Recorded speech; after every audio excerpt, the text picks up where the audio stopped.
What is this? He is on MS Now right now. Ooh.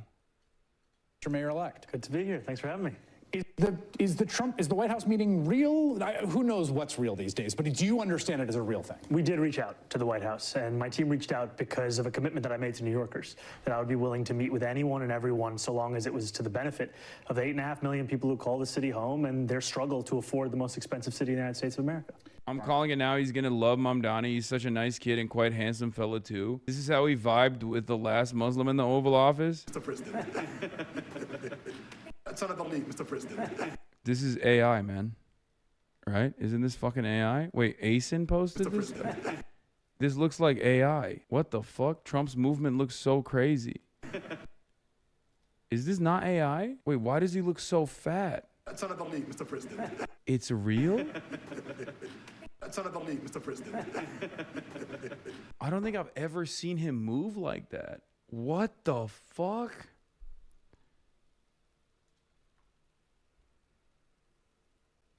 That's so strange. That was fucking strange, dude. That was a strange ass look. The House and the Senate passed a bill to force the Justice Department to release its files on him. Now, this comes after months of opposition from the president and the GOP leadership, and after years and years of lobbying from Epstein's accusers. Some of them held a very emotional news conference outside the Capitol before the vote. Caitlin Huey-Burns is on Capitol Hill with the latest. Caitlin, good morning. It was quite a day yesterday. Oh, good morning, Gail. Well, this is something we hardly ever see up here on Capitol Hill. Nearly every member of Congress agreed to support a measure that Republican leadership never wanted to take up in the first place. And it was an emotional scene for survivors of Epstein's abuse who were inside the House chamber to witness a vote months in the making. In the House, it was nearly unanimous. By a 427-to-1 vote, lawmakers approved a measure requiring the Justice Department to release its files related to convicted sex offender Jeffrey Epstein, all while survivors of his abuse looked on. We did it! And just hours later, it sailed through the Senate without objection. The Senate has now passed the Epstein bill. The moment marked the end of months-long drama on Capitol Hill. We've registered our concerns. We stated our opposition as long as possible, but we're also for maximum transparency. Now, Trump has said he would sign the bill, but he's called the Epstein controversy a distraction. You just keep going on the Epstein files. And what the Epstein is a Democrat hoax. The House Oversight Committee has separately released troves of documents from the Epstein estate, which include an email from 2019 where Epstein wrote that Trump knew about the girls, a claim Trump has denied repeatedly. Kentucky Republican Thomas Massie led the bipartisan effort to force the House vote. Are you concerned that the president may not release everything, even if this is signed into law? Well, it's not up to him. Like the FBI director, the DOJ, Pam Bondi, they would be criminally liable. This is why we climbed the steep hill, which is to get the bill passed in the House, the Senate, and to present it to the president for his signature so that it would have the force of law. The survivors at the heart of this case say their push for transparency is nonpartisan. While we are grateful for our allies in Congress on both sides, we've realized something. This fight belongs to us. Now, the Justice Department, once this is signed into law, has 30 days to make these files public. But the president has asked the DOJ to investigate potential ties between some high-profile Democrats and Epstein, which some lawmakers fear could potentially limit what is released. Gail? Caitlin, thank you very much.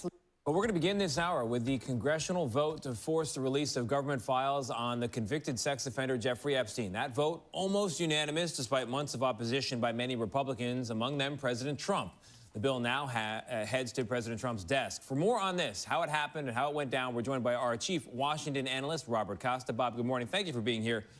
When you think about the campaign and then the White House, President Trump was in favor of releasing the files, then he appeared to be against it, called it a Democratic hoax.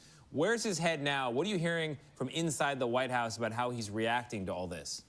Good to be with you, Tony. Based on my conversations with people close to President Trump and in a visit to Capitol Hill, it's evident everyone in this administration and Republicans in Congress, they want to move on. Now, there are Republicans like Congressman Thomas Massie, Representative Marjorie Taylor Greene, who want to keep digging into this. But for Republicans, they're feeling a bit of alarm, not so much about the Epstein files, but about not talking about the economy enough ahead of the midterm elections next year.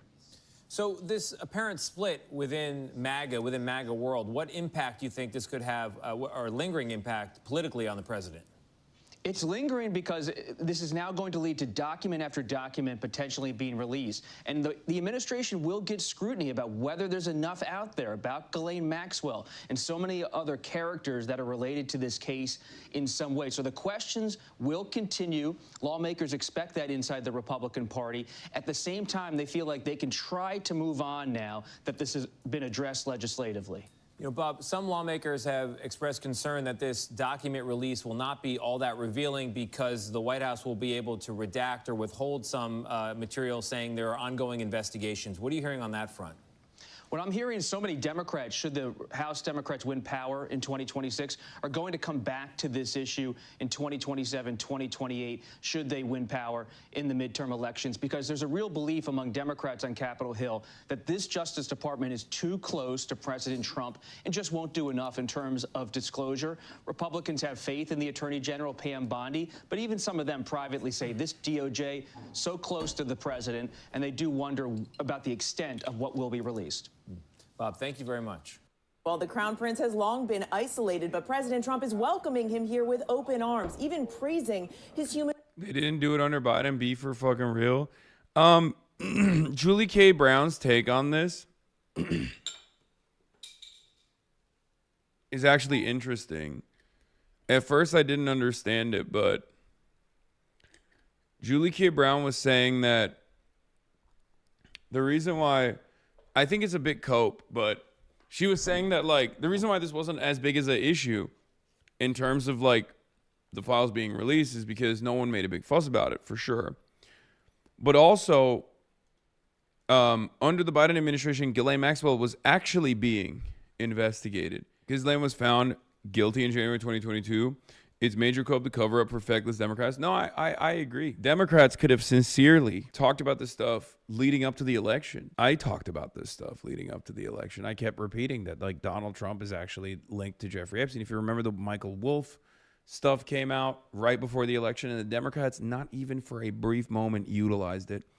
And I think the reason why they did not was because of Bill Clinton. They were too busy having Bill Clinton endorse the party to go to Dearborn, Michigan, and talk about how, you know, the historic Palestinian areas are actually technically Judea and Samaria. I think it's also partially because the Democrats are also directly connected to Israel. It's obvious that with the exception of a couple naysayers, a couple spoilers, a couple loudmouths, specifically on the Republican side, where there's even more impact, like Marjorie Taylor Greene.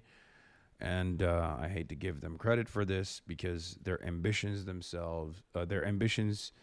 are probably not so clean, but Marjorie Taylor Greene, Thomas Massey, like, with the exception of a couple Republicans, like, and a couple Democrats, most people don't want to touch it. Democrats don't want to touch Israel. Jeffrey Epstein is also connected to not only Israel, but also connected to a lot of incredibly powerful donors.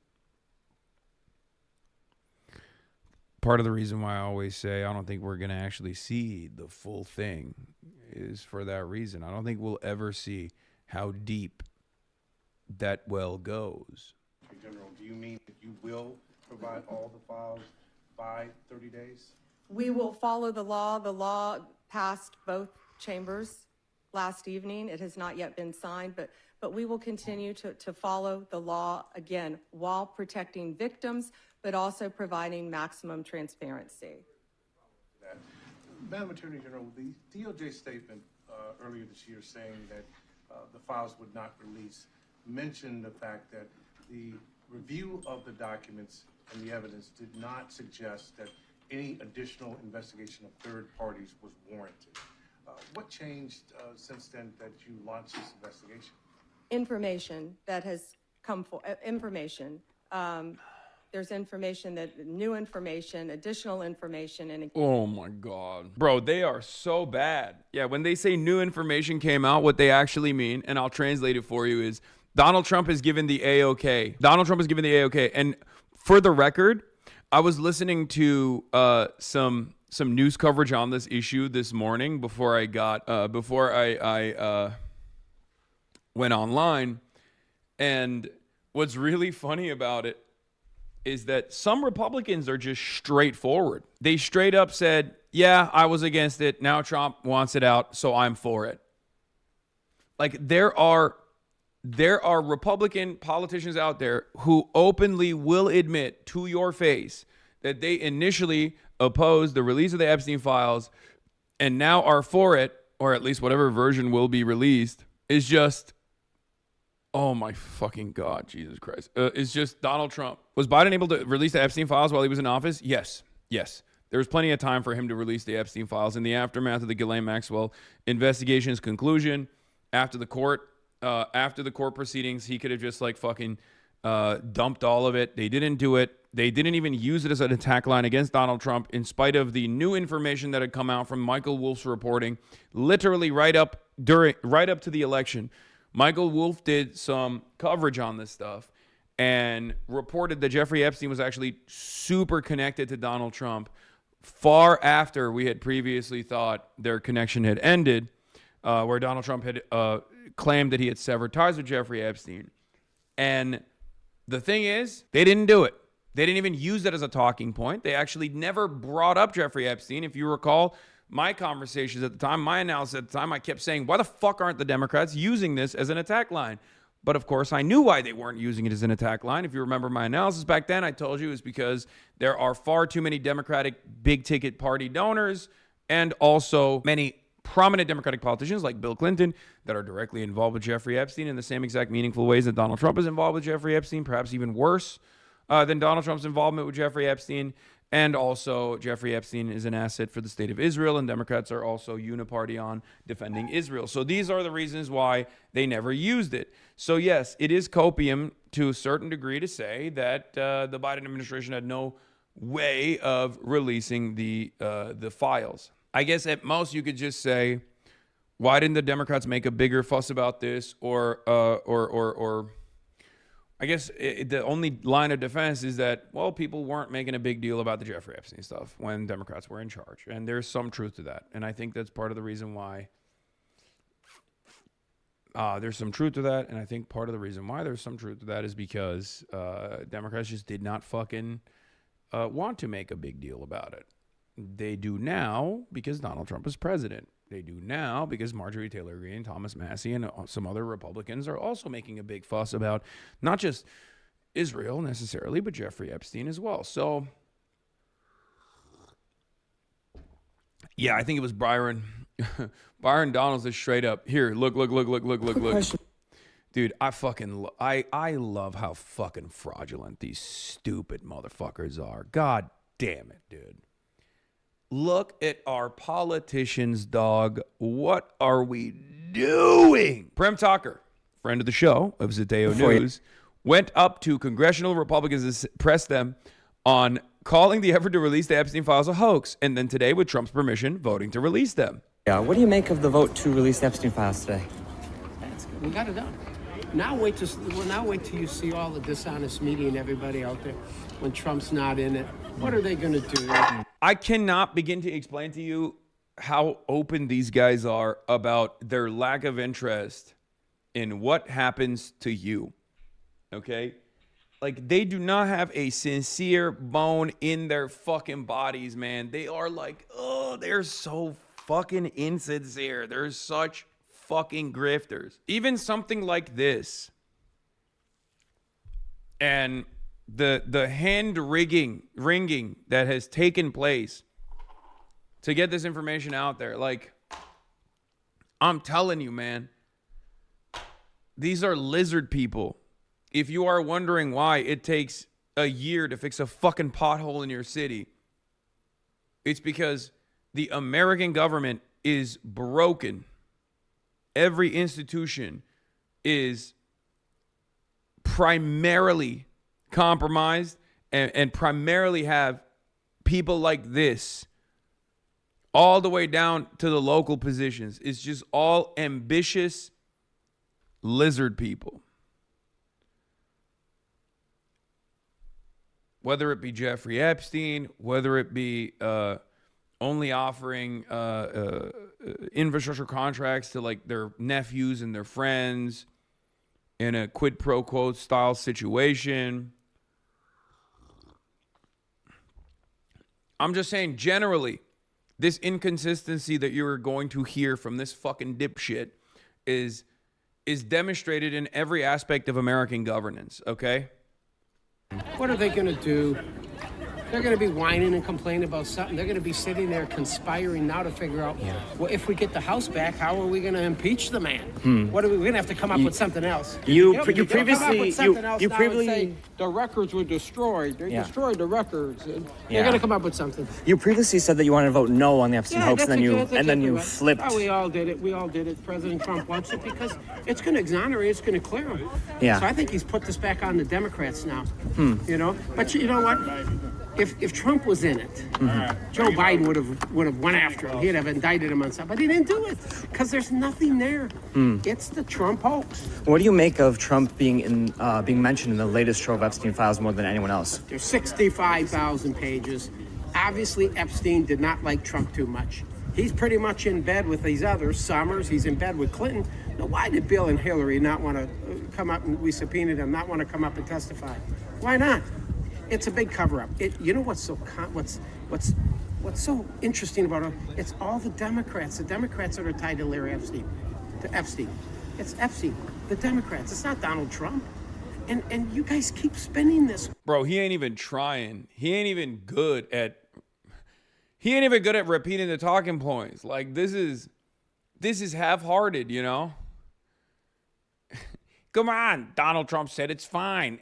You guys are going to really get owned when you find out that Donald is not even a part of it. Why does this guy look like a baby who is old? Can someone explain to me what's going on with the way this motherfucker looks? Like, why does he look like an old baby? The White House has just called the lid, meaning there are no more public events expected, with no word on whether President Trump signed the Epstein bill today. Interesting. Anyway, let's see what my queen, Jessica Escape from Tarkov, had to say about the Epstein stuff on the Fox 5. But this idea that the Epstein files is going to be reframed as a Democratic hoax is never going to work. The American public is not cool with it. What does he have? Trump has a -39 approval on handling the Epstein files, and only 45% of Republicans even approve at this point. The narrative about Hakeem Jeffries, everyone at this table knows how fundraising emails work. So that email was from someone named Lisa Rossi, who's from a random fundraising group called Dynamic SRG, asking if Epstein wants to go to a generic DCCC dinner that Obama and Jeffries were going to be at. There was never any meeting. There was never any donation. And he appears one time in the Epstein files. By the Miami Herald's count, Trump is mentioned over 1,000 times in the latest tranche that just got out. And people are not going to forget that in 2002, for instance, Trump said, "I've known Jeff for 15 years. Terrific guy. He's a lot of fun to be with." It's even said he likes beautiful women as much as I do, and many of them are on the younger side. I have never alleged, and I am not alleging now, that Donald Trump has done anything untoward with an underage woman. But if you want to be throwing around single emails from a random fundraising group to try to make Brooklyn Barack look bad and not acknowledge how many times Donald Trump is mentioned in these files, you're just going to look dumb. And I would encourage everyone to not look dumb. But it's other people mentioning him. It's not his fault when people want to get him. I just read a quote. Is other people mentioning him? Yeah, how about is Donald Trump mentioning Jeffrey Epstein? Like, it's not just other people mentioning him. It's Jeffrey Epstein mentioning him. You have to say it's other people mentioning him because you can't say it's actually Jeffrey Epstein directly mentioning him while talking about their personal relationship. And not only that, but it's also Donald Trump mentioning Jeffrey Epstein. It is kind of crazy that they're even trying to tackle the Epstein stuff by bringing up Democrats in this way. And if you're going to bring up Democrats, you know, Hakeem Jeffries is probably one of the worst ones to bring up. because he's too new on the scene to have been around and embedded with the Epstein stuff. He's a relatively green politician on the national stage. Yeah, talk about Larry Summers, a prominent Democrat, or Bill Clinton. You know, simply coming in with Hakeem Jeffries is probably the worst thing you can do when your guy is insanely compromised. Also, the Bureau of Labor Statistics now says it won't release a full U.S. jobs report for the month of October as of 5 hours ago. Instead, the agency said the October payroll data will be released along with a full report for November. An unemployment rate for October will not be included in those figures because the data could not be collected, the BLS said, citing the shutdown. Wow. Very cool. Very normal. Definitely a good sign. Seems good to me. Please read my message. I'm trapped in a well, and your Twitch chat is the only communication I have with the outside well. Please send help. The water is up to my waist now. Good luck, chatter. Yeah. No, it's because the payroll data is too good. Hey, guys, how about we don't think negatively? How about we think positively about this? What if, hear me out, what if the payroll data is too good and we don't want other countries to get jealous, right? What if we're winning too hard and Trump actually doesn't want to release the information about how hard we are winning so that, you know, the Democrats don't look too bad, right? Like, because they are, what if the Republican Party is actually just as considerate of the way that the Democrats look as the Democrats are of the way Republicans look? What if that's the reason? You guys always want to think negatively, but I urge you, for once, to think positively. Yeah, the United States is too hot. It's so hot that other people get jealous, and then they want to attack us. And I think our glorious, dear leader, Donald Trump, expertly has decided to control the narrative and to ensure that other countries do not have negative opinions about us because of their jealousy, because we are so hot from the standpoint of hotness. Some might say the hottest. That's what I think. Anyway, let's take a look at what Fox News is saying about affordability. Budget. You need a plan. Also remember, adults don't need gifts, okay? Focus on the people in your life who are age 3 to 18. Grandma doesn't need slippers. If they don't live by you, don't get them a gift. Now's not the time to spend and break the bank sending packages across the country, Dana. Focus on the people in your life, ages 3 to 18. That's my... Wow. I mean, that's good. They are promoting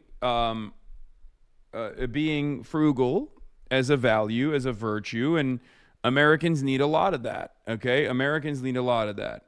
I think it's good. It's good. It's not a bad thing, okay? Who needs Christmas gifts anyway? What are we doing? Christmas is a hyper-consumerist holiday, and I think it's good that they are promoting a significant scale back of gift giving. This is yet another thoughtful instance. Everything is fine. Everything is good. They're basically saying, share experiences with your loved ones. You know, your presence should be the greatest present. Now, I think this kind of fucking commentary, all jokes aside, this kind of statements coming from Fox News is a red alert, okay? This is orange level terrorism threat. Do you understand? Because, like, the only thing that Americans have is treats. And now these guys are basically saying, like, hey, we might be in a recession. It's not looking too good. Maybe you should scale back on your fucking treat giving and your gift giving. That is the greatest red flag, and perhaps one of the worst things that you can tell an American, because, as I've said over and over again, the only thing that an American has is affordable treats. If you take that away, the entire social fabric unwinds. There is nothing holding us together at that point. Hakeem Jeffries is very weak, and I think that should be Chi's main point of main line of attack, that he is nationally unpopular, but also on top of that, he's very weak and he's not a good enough fighter. And we need a fighting party. We need Democrats to fight like hell. Actually really stick it to the Republicans, right? As a national figure in the party, he's weak, but as a local politician, he's very popular. It's half the battle. Chi is crushing his popularity locally, and then he also has to offer virally popular policy positions Jeffries not able to mimic and take on himself. Yes. I, too, am sexually attracted to cardboard boxes. Okay, well, you're joking, but I'm being serious. All right, I gotta pee. Getting serious about primary challenges. Yeah, and it goes all the way to the top with a city councilman poised to challenge Democratic leader Hakeem Jeffries. Our senior political reporter, Henry Rossoff, live for us at City Hall with what you knew and what you need to watch out for. We thought that maybe AOC would primary Chuck Schumer, but there might be others. Yeah, well, that primary would be years down the line. We're talking about congressional primaries next year, and candidates already coming out of the woodwork, both in style and substance, copying Mayor-elect Mamdani. And as you say, this goes all the way to challenging the top Democratic leader in the country right now. All of this Democratic infighting will unfold during the first few months of the Mamdani administration early next year. And just yesterday, the incoming... Yeah, he's worried that this is going to not only make things more difficult for him in New York politics, it's going to make things more difficult for him in terms of like his governance. It's just too much controversy. He doesn't want to rock the boat at all. I'm putting an early parlay for Hakeem to use Hasan as a way to take down Chi. Oh yeah, that'll definitely happen for sure. I mean, that they'll try it, but I mean, obviously it doesn't fucking matter. It doesn't actually work. I think it's incorrect to comment on this at all. He's shanking his left flank way too early. Yeah, I think that's because Zohran is somewhat green. I will say that. Okay, I will say that.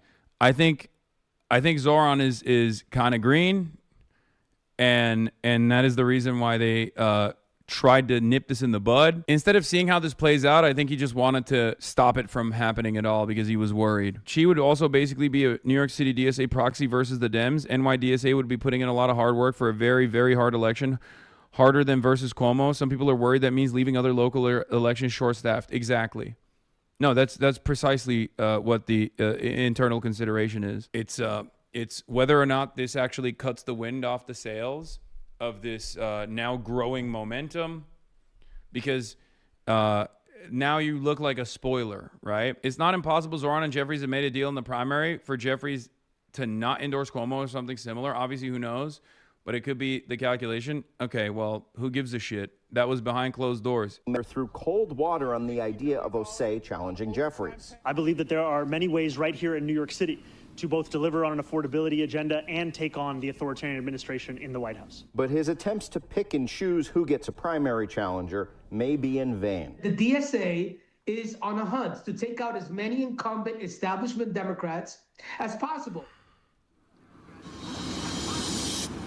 A spokesman for Congressman Goldman told me of the prospect that he and others could face serious primary challenges, says this is really not the time and place for Democrats, especially on the national level, when they're trying to regain one of the three seats of power, and namely they're thinking their best chances in the House. So he said in the era of Trump, this doesn't seem appropriate to him. That being said, he fully expects a challenge. Oh, here's a Pix 11 exclusive that Zohran gave, where he basically specifically demanded that Chi not do this. As you've seen, your election has created a lot of buzz. Now that the midterms are underway, that seems to be the focus, but your name... Do you believe Zohran thinks Chi might be better served working with him in his current position too? No, that's not.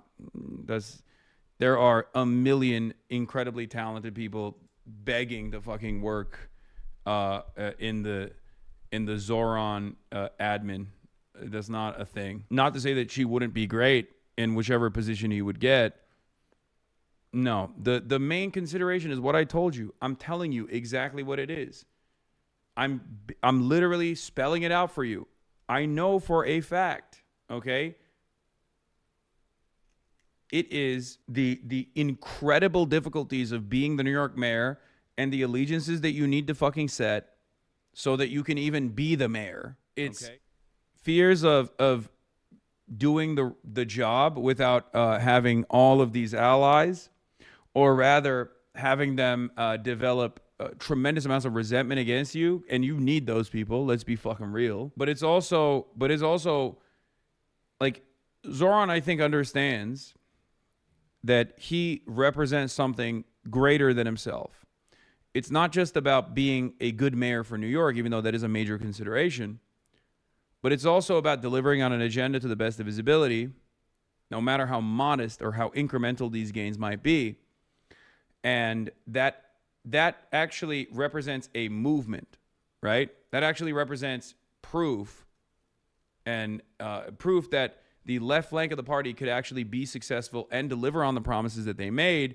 And therefore, that opens up the floodgates for more and more left flank candidates to unseat establishment and institutional Democrats. It's created a lot of buzz. Now that the midterms are underway, that seems to be the focus, but your name is still being dragged into the midterms, right? Let me talk about Hakeem Jeffries for a moment, who now may face a challenge from Chi Osei, who is a member of the DSA. You said that there are local issues that Mr. Osei should be focused on, maybe should remain a councilman. Are you saying he should not run against Hakeem Jeffries? No, I'm saying that I think the focus should be right here on New York City. I respect the work that Councilmember Osei has done in the council. But what does that mean? Should he not run? I think that right now is not the time to be engaging in that kind of a primary. I think the focus should be on delivering on this affordability agenda. And what do you make of your name kind of being pulled into this? You know, for example, Dan Goldman versus Brad Lander, and whether or not that's going to be a thing with Alexa Aviles, who is a member of the DSA. Folks saying, well, Mr. Mamdani is going to support Mr. Lander. Does he have your support? You know, I haven't made any formal endorsements in any of these races. And I think, you know, I had the other day someone reach out to me and say, I didn't know you were considering that person for a commissioner. And I was like, I didn't know I was either. There's a lot of things that I'll read in the newspaper, which will be news to me as well. Yeah. And I think... Fucking hell, dude. Holy shit. Again, he has a lot of considerations at play here. I don't know how you dance around this subject, because that would be a story in and of itself. And it would, no matter what, his lack of endorsement would be a story given how close they are, right? Ideologically, and also just close in general. This is the annoying and shitty aspect of politics. I think there's the fact that Chi Osei did so much to help create Zohran's platform with his team. Now that Zohran's going to be in power, maybe this isn't the time to leave the place where much of that platform will have to be enacted for a quixotic primary campaign against a politician who's unpopular in America but popular in his district. Yeah, this is not the same kind of primary. It's not. I think the best thing that Zohran could have done in this situation was to just, you know, say, hey, I can't be thinking about this right now. Jeffrey Epstein, who was charged by the Trump Justice Department in 2019, not the Democrats, was a lifelong Democrat, donated thousands of dollars to Democrat politicians, was deeply associated with many well-known Democrat figures, such as Bill Clinton, who traveled on his plane 26 times, Larry Summers, who just resigned from many boards, including Harvard, sleazebag political activist Reid Hoffman, minority leader Hakeem Jeffries, who asked Epstein to donate to his campaign after Epstein was charged, Democrat Congresswoman Stacey Plaskett, and many more. Perhaps the truth about these Democrats and their associations with Jeffrey Epstein will soon be revealed, because I have just signed the bill to release the Epstein files. As everyone knows, I asked the Speaker of the House, Mike Johnson, very good guy, love Mike Johnson, and Senate Majority Leader John Thune, don't love him as much, to pass this bill in the House and Senate respectively. Because of this request, the votes were almost unanimous in favor of passage. At my direction, the Department of Justice has already turned over close to 50,000 pages of documents to Congress.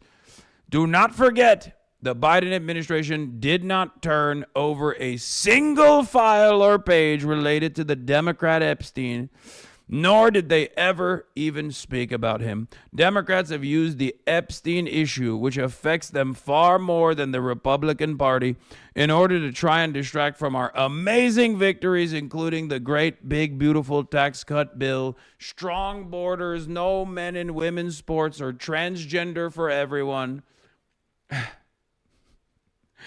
ending DEI, stopping Biden's record-setting inflation, lowering prices, biggest tax and regulation cuts in history, ending 8 wars, rebuilding our military, knocking out Iran's nuclear capability, getting trillions of dollars invested in the USA, creating the hottest country anywhere in the world, and even delivering a huge defeat to the Democrats on the recent shutdown disaster. For years, our great nation has had to endure Russia, Russia, Russia, Ukraine, Ukraine, Ukraine, impeachment hoax 1, impeachment hoax 2, and many other Democrat-created witch hunts and scams, all of which have been so terrible and divisive for our country and have been done to confuse, deflect, and distract from the great job that Republicans in the Trump administration are doing.